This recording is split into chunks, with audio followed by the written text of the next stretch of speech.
tentang disharmonisasi tentang suku keberagaman suku. Ya, jangan lupa ditonton ya guys. Like, comment, share.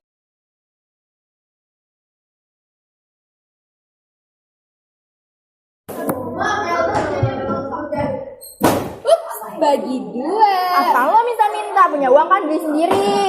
Ih pelit banget sih, kan gue cuma minta doang. Ya gue nggak mau. Nggak mau gimana dong? Ih parah ya, emang bener kata orang Padang tuh pelit.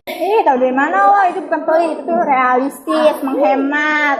Ya lo kasar, nggak Nih suka kalau banget gue. dalam kondisi terancam tuh lo bisa ngelawan daripada lo pelit tuh dosa pelit. Ngelawan apaan?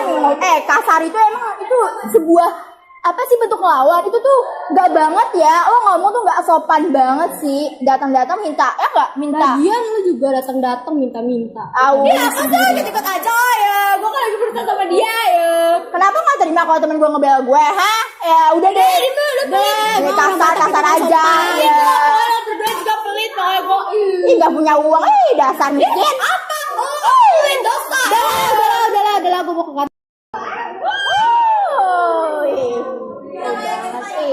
Apaan sih ribut-ribut? Lu sama teman kelas, sama-sama suku Indonesia, masa ribut Apa anjir? sih dimajain?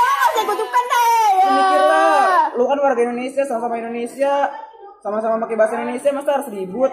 Mikir aja. Dia aja mulai diem datang-datang, minta-minta. Ini masalah kecil doang, ngapain harus diributin? Kan kita tuh sama bahasa Indonesia harus bersatu.